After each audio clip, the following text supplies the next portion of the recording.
when we talk about emptiness, we come to a point where one is, for the Theravada tradition, we have the noble person, the Aryas, and there are 4 types of noble person. And we only see emptiness when we when we attain the first stage of a noble person, there's a Sotapanna. Because emptiness is related to anatta, non-self. When we talk about emptiness, when the Buddha talks about emptiness, it is always talking about empty of a self. There are many ways in the Theravada tradition to understand emptiness.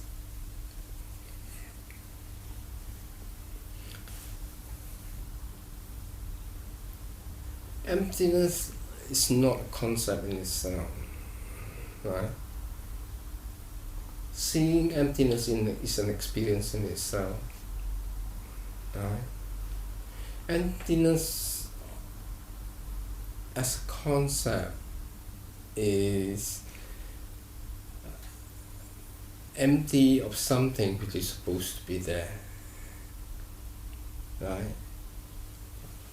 When you see that there is something that's missing from there, which is supposed to be there, then you get an experience.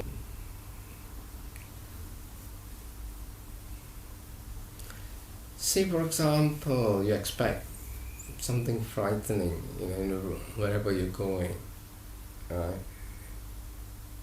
And then it's not there, right? And you get a sense of relief, because that something is not there, right? And usually the things that are not there are something which disturbs the mind, right? So, for example, sometimes when you see,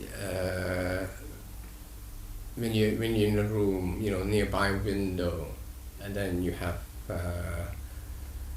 some workmen digging the road, you have this constant sound, and then suddenly it stops. You get this emptiness of sound, and then once you hit that silence, that emptiness, then you experience elation, right? Something which is disturbing has disappeared, right? So that is the first meaning of emptiness, empty of something which is supposed to be there. Now there is a sutta called the Chula Sunyata Sutta.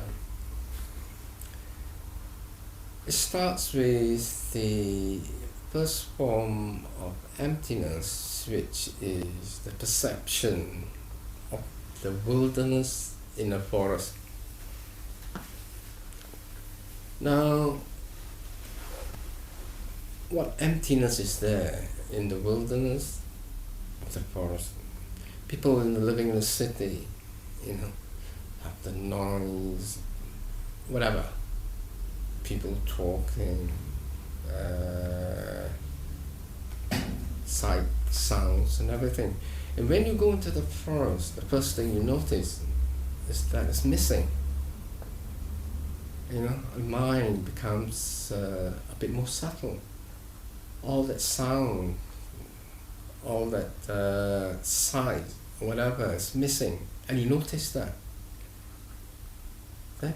So your mind only sees what's present, but it also notices what's missing. What is present is just the forest, but the mind also takes into account what's missing. It misses the sound. It's just like I've said, the noise of the digging in the road. It disappeared, and that gives the kind of peace you know. But then that's one level. So we all walk in the woods, you know, because we want some quiet, you know, away from people, away from talking. So that's the kind of emptiness we notice, you know, of sounds, of daily sound. And the next level of emptiness, which is the perception of earth. And this is a meditation practice. In the Chula Sunyata Sutta, it is a practice which leads to release through emptiness. And in that emptiness I'm talking about is the lack of something which is supposed to be there. So it's actually a meditation practice. It is more related to the samatha practice more than vipassana practice, because it needs both a concentration of the mind to focus on a particular object of meditation. In the first case where we are in the woods, we could, you know, because the woods is nice, the forest is nice, you know, we can enter into that kind of meditative state without doing very much. But then when we are in the forest for a long time, we notice, or sometimes then our minds start filling up with all sense of danger, you know, there could be something hiding in the forest, and wild animals and all that. You know, so our mind starts filling up with all these things. So that sense of emptiness, although we have got rid of much of what disturbs the mind, something new comes up. Right? Unimagined, you know, dangers. So at the next level of meditation is Patavi Sanya, perception of earth. This earth is one of the four great elements. So it is a strict practice to see earth, focus on earth. And when we do that, the idea of the forest, the dangers in the forest, and everything, that disappears. And then we get a pleasure from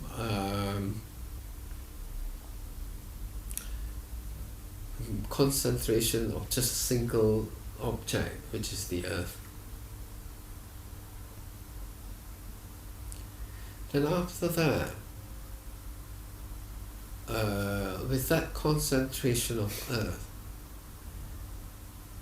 as the concentration and mindfulness develop, we enter into a stage of absorption, which is the first jhana. And with that first jhana, we have 5 jhana factors: Vitakka, Vichara, Piti, Sukha, and Ekagata. Right? Vitakka is applied thought, sustained thought, joy, happiness, Sukha, happiness, and one-pointedness. Then once you are satisfied with the first jhana, and you're bored with the first jhana, the Buddha says when the first jhana is like sputum, when you're bored of it, then we go to the second jhana. And when we go to the second jhana, Vitakka and Vichara is missing, because the mind is concentrated. Then we have only Piti, Sukha, and Ekagata. joy, happiness, and one-pointedness. The vitaka, vichara is disturbing. Alright? It's constant application of the thought. So we're relieved. We don't have to constantly apply the thought to the earth element which we use as a limiter in our meditation practice. And when that is concentrated, when you're full with it, when you're bored with it, then the mind seeks something else and automatically goes to the third jhana. And the third jhana has two two jhana factors: sukha and ekagata, happiness. Joy itself is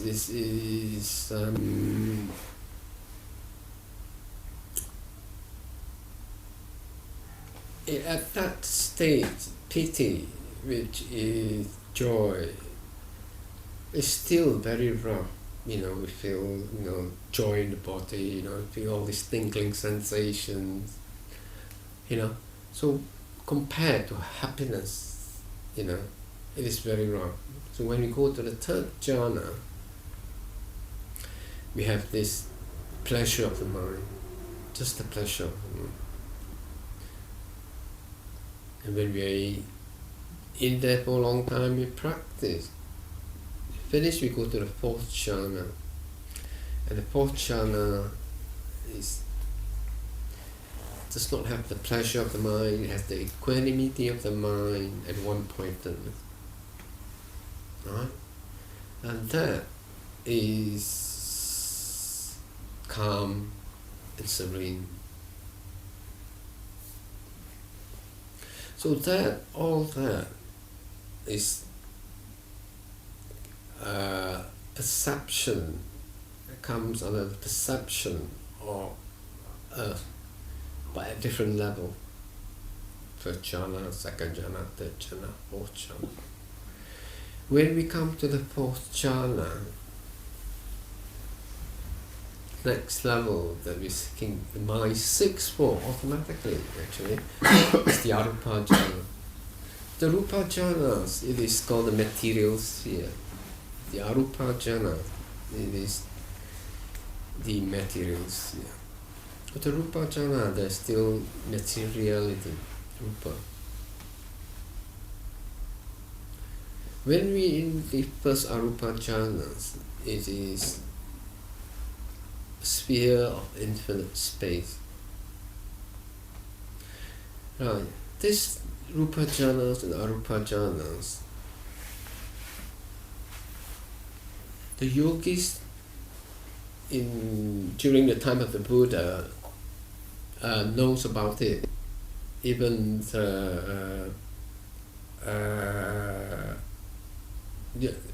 before Siddhartha became Buddha, because one of his teachers is I can't remember his name anyway. So he learned the arupa jhanas from one of his teachers. So in the arupa jhanas, it's not something new during the Buddha's time. But the arupa jhanas that the Buddha taught is slightly different from the arupa jhanas that was developed during that time. Because in the practice, we look at the three characteristics of life: anicca, dukkha, and anatta. So when we're practicing the jhana, after we finish practicing, we look at the three characteristics. Anicca, how unstable the mind is in the first jhana, how unstable the mind is, how unstable the consciousness is. So when we come to the first arupa jhana, with the infinite space, The one thing that's missing is rupa, body. There's no sense of the feeling of the body. And there's no worry that there is a body, because there's no doubt there is a body. So that is the sphere of the first arupajama. Then you come to the second arupajama now, is infinite consciousness. In the infinite consciousness, we drop. What is missing is infinite space. From infinite consciousness, we go to the sphere of nothingness. The sphere of nothingness, what is missing is consciousness. So as we go higher and higher in this jhana, we're dropping things which are grosser and grosser. Body is gross, space is gross, consciousness is gross, there's nothingness. Right? And then up to the level of nothingness, we go to the level neither perception nor non-perception. Now, perception is pretty, it can be, at that fine level, perception is still gross. We're talking on a very fine level. And when it comes to the level of non-perception, neither perception nor non-perception, neither perception nor non-perception. Non-perception is not seeing anything. Neither perception is, we can't call it perception, right? Right? Now, another short name for it is non-labeling. That means you don't label. You perceive something, but you don't know what it is. Right? You haven't come to the point where you put a label to it. Right? And this labeling is a big thing at that level. Right? Once you label something, you know what it is. Once you know something, the mind starts concocting. Right? If you see something, you're not far away, you're not sure who it is, nothing happened. But if it turns out to be your enemy, aversion arises. If it turns out to be a great friend, a loving feeling arises. So the labeling is very important. So at that level, the mind sticks at the level of non-labeling, neither perception nor non-perception. So that is undisturbed. Right? At that level, it's happy to be there. It wants to be very calm. It doesn't want to be elated, very close, nor aversion. Well, you don't get aversion at the level, but it doesn't want to know anything. It is happy to be, yep, there's something. I'm happy. I'm not interested in what it is. Right? And that's the level of neither perception, none. And that is the Buddha says the most peaceful level that you can attain. But there's one after that, That's level can be achieved by anybody who practices meditation. But then there's the next level, which is emptiness in itself. The perceiving of emptiness. Now, the perceiving of emptiness is only possible when a person becomes an Arya. So before the Buddha's time, right, nobody has ever achieved a level that's beyond neither perception or non-perception. Right? Well, except for Pachika Buddhas and all that, And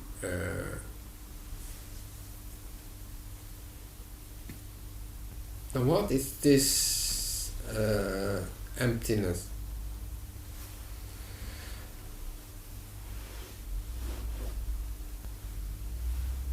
And what it is empty of, right? But when we think of something, we think of there must be an essence in this something, right? There must be something there, There's always this essence, whatever it's it, what am I? There's in this body there might be a cell, there's an essence. Basic thing, But what the Buddha taught is that sabbe sankhara anicca. All things are impermanent, right? And when we practice, we see that things changes, right? Things changes. And if there is an essence, an intrinsic essence in things, right, it has to change, right? Because everything changes. So you cannot have what you call an immutable essence, an essence that doesn't change. Immutable means it doesn't change, because everything changes. So once it changes, it becomes something else. Right? It becomes something else. When something changes, it becomes something else. Right? So if there's an essence, a permanent essence, it must be immutable. It mustn't change. Right? Once you have change, that means it becomes something else. Once it becomes something else, right, you can't call that something because it exists for just a limited period of time before it changes. And it changes again. And it changes again. And what is it? Alright? So when things changes and changes and changes and changes, you find that you can't call it anything. Right? You can't call it anything because it changes. Right? So what things in the world there are conditioned things, they are empty of an essence, a permanent essence. Right? So that's what anicca,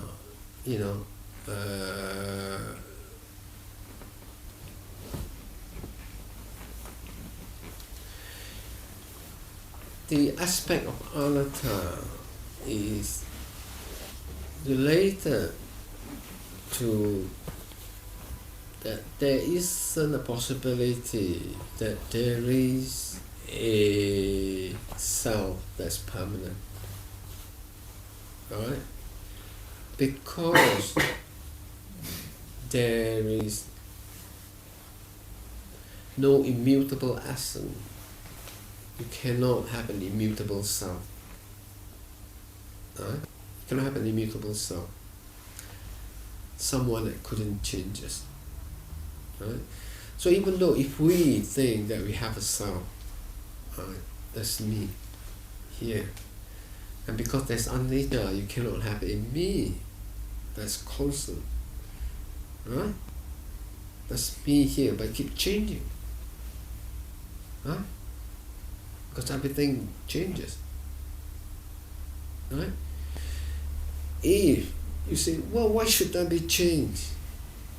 Right? Okay? If there is no change, right, everything is fixed.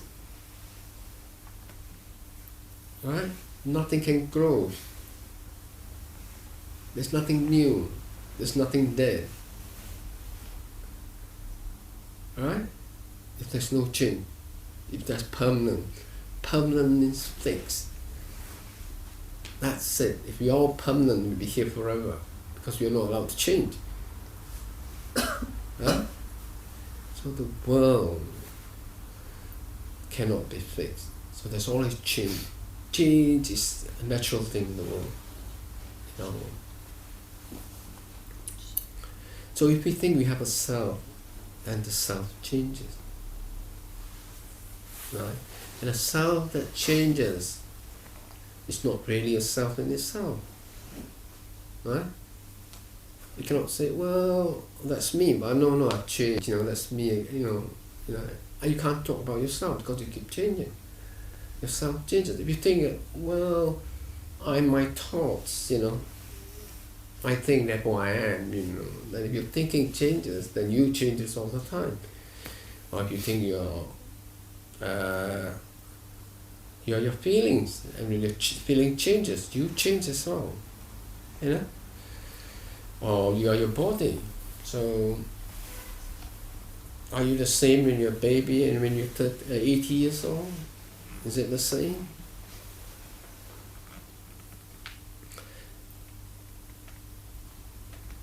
So if we think we have a self, there cannot be a permanent self. Right?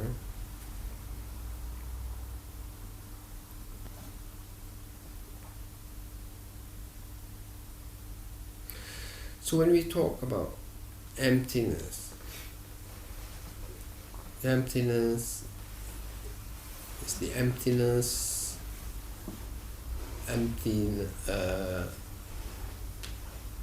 of an intrinsic essence, or emptiness of the self. We'll come to the emptiness of the self later on.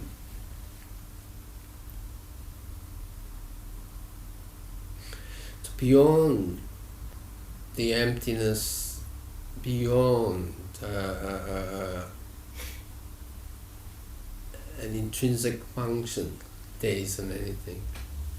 An intrinsic essence, there isn't anything. We can't say anything. We can say, oh, everything's empty. Because if you think in terms of everything is molecules and you expand it and it changes, then you can see the spaces in between it. Right? Everything is molecules, made of molecules, and those molecules changes. Then the only thing you can say is, I can see the spaces in between the molecules. That's the only thing that's permanent. Right? The rest all change. In that emptiness, everything else is changing. Right? So the thing we can be sure of is that emptiness, where everything happens. Isn't it?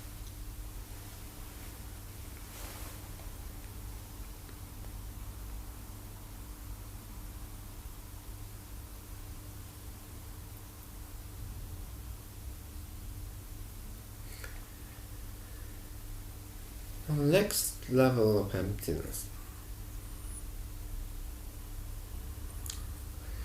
The next level of emptiness is related more towards anatta. And it relates to a state of mind which the Buddha called Attamayata. It's not. This word actually discovered. It was in the sutta, in several suttas, but it was Ajahn Buddhist who refined the actual meaning of Attamayata. Now in the sutta it says this Attamayata, right, is the state of the Arahant mind. Right? And what is this Attamayata? Attamayata is not making it, not concocting. Right?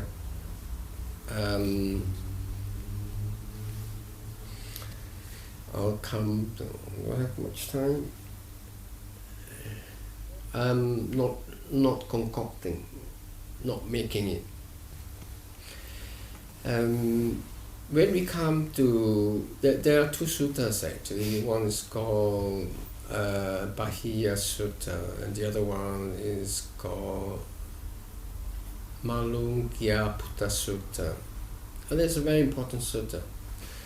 And what the basis of that is the Buddha says, in reference to what is seen, there's only the seen. In reference to what is heard, there is only the heard. In reference to what is sensed, there is only the sense. In reference to what is cognized, there is only the cognized. There is no you there. You are neither here nor yonder, nor in between. That is the end of stress. That's all. That's the Bahia Sutta. Right. And what do we make of it? Now when we talk of emptiness, we talk about the emptiness in this world. Now what is this world? We can only experience the world through our 5 senses, 6 senses. Now we see the world 3 dimension, lots of perspective and everything. But what's actually happening? There are just 2 little light images at the end of the retina. Right? And then we get this thing. Right? It's 3-dimensional perspective. So is the world out there or is the world in the mind?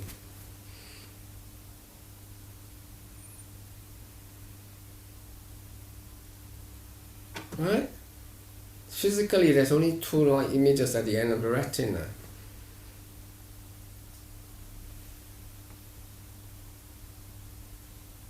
Now we see this.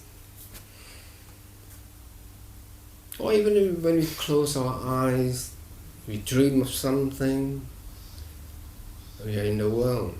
We don't know the difference. If you're in a dream, you don't know we are in a dream. Everything is real. That's how powerful the mind is. Right? That's how the mind can make the world. Right? Create the world. So this world we are in, right? Is it in the mind? Or is there something out there? Right?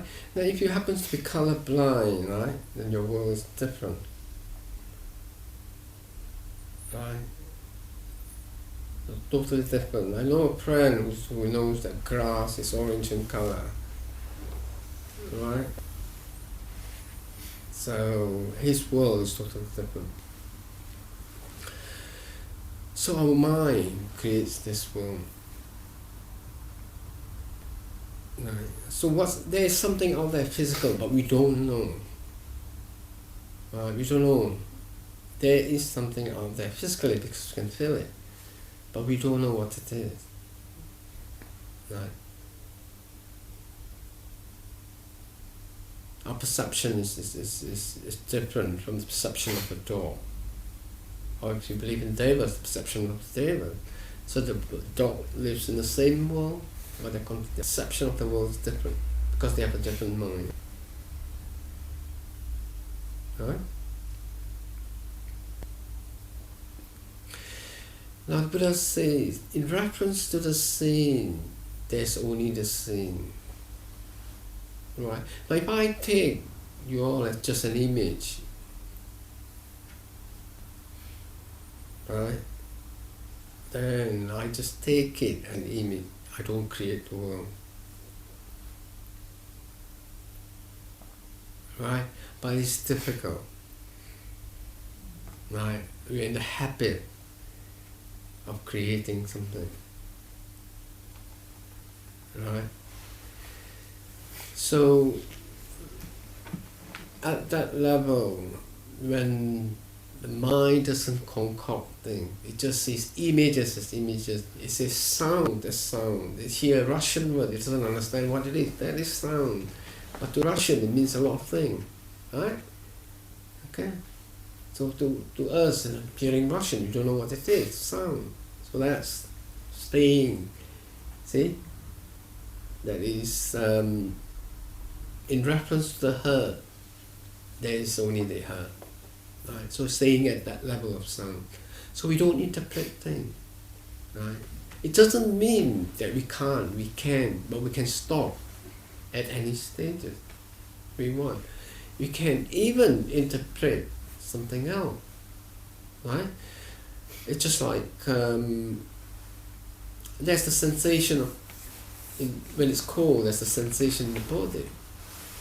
But the coldness is the interpretation of the mind. Right? So we can stay with the sensation and not interpret as cold, or we can interpret it, oh, it's a nice breeze, So there are times, that like we have a heat burn, we have cold burn. You can't tell the difference. Right? There's pain, but we interpret cold burn, heat burn. See? Mind makes it up. So this Attamaya is the concoction of the mind. So when at the highest level of this emptiness, we see things just as they are, we hear things just as they are, we can stop at that. Right. Or we can continue to interpret it. Right. We concoct it. We make things up. Right. The best example is modern art. Nobody understands what it is. Right? You see it, you can't really understand what it is. And then somebody tells, well, this is this, you have a look at this colour means this, that. And we make up, yeah, great, Somebody just slaughtered a cow into half, Most of us are not sure, But he makes things up, He pickle the cow, that's slaughtered into half, Tell you some good stories about it, make things up. That's what we do. We make things up. So, not making things up is Attamayata. That's what the mind does, When we see somebody we don't like do something, we make things up, He's thinking something bad about me, or he's doing something behind my back, We make things up. So all the things that we believe, condition, used to making this condition. So emptiness is emptiness of self. And in one way it's also an emptiness of meaning. Right? We put meanings in it. Right? Especially modern art, it's something which we do constantly. Value on things, There are about 7 sunflowers in this world, and then suddenly one of them turned out not to be Van Gogh, and then suddenly there's no value. We make things up, So it's Van Gogh, so it must worth something. Right. Is there any true intrinsic value in that? Right? Is it worth 20 million, 21 million?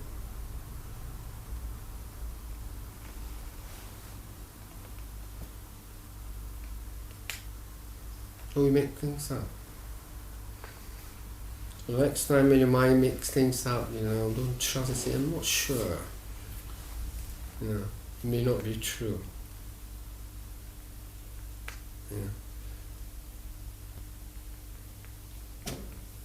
So when we come to that level of the state of mind, which is Attamayata, when we see things as they are, that is the end of suffering.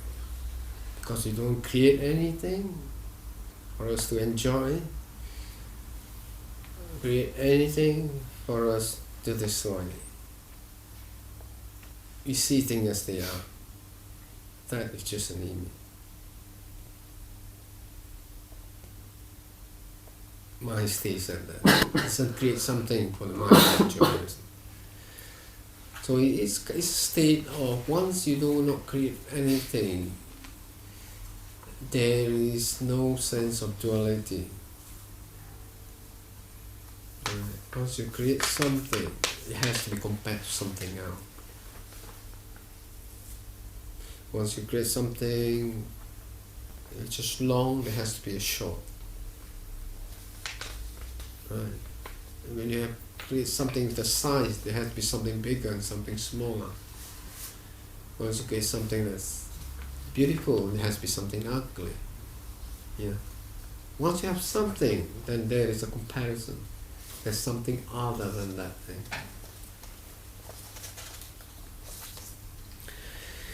Okay, 8:30. I think that's about the best time to stop.